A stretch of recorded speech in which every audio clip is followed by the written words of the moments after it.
Rebonjour la famille et bienvenue aux nouveaux abonnés.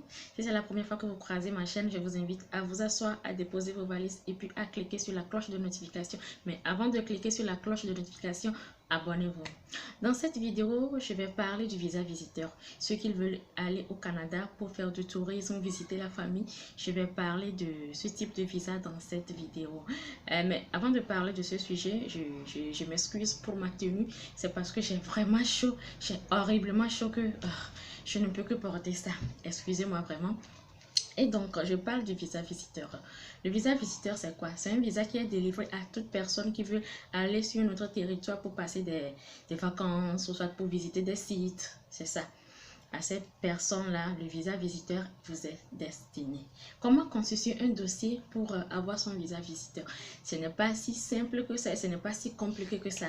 Et donc, du coup, je vais vous donner certaines astuces dans cette vidéo. Vous devez premièrement choisir un bon visa pour votre voyage. Je reçois plusieurs clients qui viennent par ici. Eh bien, madame, je vais aller au Canada en tant que travailleur ou en tant qu'étudiant. Et quand vous leur demandez, il va falloir qu'on passe par l'évaluation. Ils disent non, mais moi je sais que je peux y aller pour faire tel ou tel. Mais mon cher, ça ne se passe pas comme ça. Oui, avant toute chose, il faut d'abord passer par l'évaluation. L'évaluation, c'est quoi?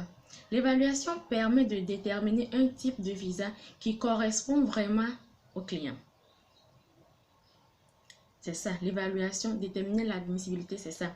On doit premièrement savoir si ce type de visa correspond à ton profil. Par exemple, je vais vous donner des exemples.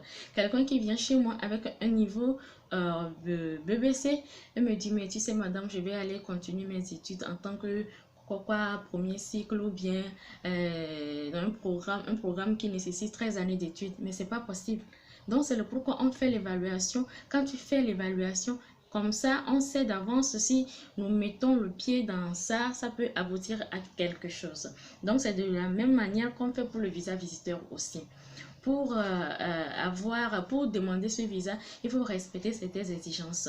Si tu as des biens dans ton pays qui te lient, si tu as la famille qui te lie, une entreprise, si tu as des maisons, des biens ici qui te lient, et aussi si tu as quelqu'un là-bas qui pourra nous envoyer une lettre d'invitation, ça ce n'est pas un problème. Parce qu'on peut toutefois faire des réservations d'hôtel. Mais avant d'arriver jusque-là, on doit d'abord savoir si tu as quelqu'un là-bas à qui on pourra demander une lettre d'invitation. Est-ce que vous comprenez bien? Non, c'est ça. Un visa visiteur nécessite toutes ces choses-là. Aussi, nous devons connaître ton fonds. Et puis, sur relevé de compte, sur ton compte, on doit voir des mouvements genre, c'est-à-dire, tu déposes aujourd'hui 500 000, tu enlèves 1 million, il y a 2 millions, 3 millions. Ce n'est pas le jour où on doit faire le dossier qu'on va mettre quelque chose de 10 millions sur le compte. Pour dire que nous avons de l'argent sur le compte. Ce n'est pas, comment je peux le dire, l'agent qui pourra à vérifier ça se dira, mais la personne n'a jamais eu une somme de 5 millions sur son compte et du coup, pour faire un dossier, il a 10 millions ou il a 15 millions sur son compte. Ce sont des choses ils sont très pointillants là-dessus. Donc, ce sont des choses qui vérifient vraiment. Et c'est pour ces choses-là que souvent, quand on te donne des résultats pour la finalité qu'on vous dit non, nous ne sommes pas convaincus que vous allez revenir dans votre pays. Ce sont des choses comme ça qui agissent. Donc, du coup, c'est le pourquoi nous faisons l'évaluation. L'évaluation permet vraiment de voir un peu plus clair dans les démarches. Ainsi, après l'évaluation, si vraiment ton profil correspond à quelqu'un qui peut avoir un visa visiteur, on entame maintenant la procédure de la constitution des dossiers et du montage. Je vais vous expliquer. La constitution de quoi? La constitution consiste à rassembler les documents qu'on demande souvent, les documents, c'est-à-dire les formulaires à remplir. Il y a presque 5 ou 6 formulaires comme ça qu'on remplit pour les visas visiteurs. Donc, c'est ça. Il y a près de 6 à 5 formulaires comme ça. Et les formulaires là, il faut les remplir tellement précieusement, sans erreur. Sinon, qu'est-ce qui se passe? Je donne l'exemple de mon pays. Moi, je suis une Togolaise, je suis au Togo. Il n'y a pas l'ambassade du Canada au Togo. L'ambassade se trouve à Accra. Maintenant, qu'est-ce qui se passe? Quelqu'un qui ne passe pas par nous, quelqu'un qui le fait lui seul, il fait le dossier, il remplit bien. Arrivé là-bas, il quitte ici peut-être à 5 h ou à 4 h pour arriver à Accra, faire le dépôt et revenir chez lui. Une fois là-bas, l'agent prend et puis on consulte les dossiers. Et mais monsieur, ici, c'est pas bien rempli. Ici, il y a quelque chose qui manque. Immédiatement, on te remet ton dossier. Mais mon frère, reviens demain. Boum, voilà le souci. Parce que tu n'es pas un Ghanéen, tu ne vis pas là-bas, tu ne résides pas là-bas. Tu es juste allé pour revenir dans la journée. Peut-être tu y vas le matin à 4 heures pour revenir à 13 heures ou 15 heures ou 16 heures. Mais voilà quand on te dit, mon frère, reviens le lendemain, qu'est-ce que tu vas faire? Immédiatement dans ta tête, tout va se mélanger, tout va se mélanger. Même quand tu rentres à l'hôtel, tu vas dans un cyber pour le refaire, c'est difficilement que tu vas y arriver. Donc c'est pour éviter tous ces tracas que notre bureau BRI est là pour accompagner les gens. Ici, on te fait les dossiers, on remplit tout et une fois là-bas, tu n'as que à déposer les dossiers et puis revenir chez toi.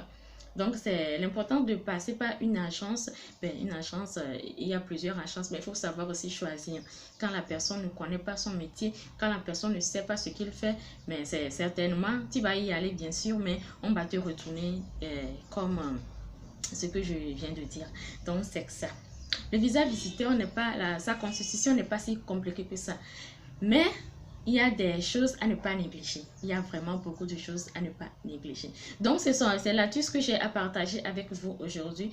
Parce que pour constituer un dossier visiteur ou touristique, c'est pas très compliqué. Mais du coup, c'est juste un peu compliqué. Parce que il faut avoir des choses nécessaires à t'apporter. Un peu de connaissances dans le domaine pour pouvoir le faire. Donc, c'est ça. Et du coup, je vous invite à ne pas bannir l'étape d'évaluation parce que c'est très important. C'est l'évaluation là qui va nous permettre de déterminer le type de visa et qui va nous permettre de déterminer la liste des documents à fournir. C'est très important.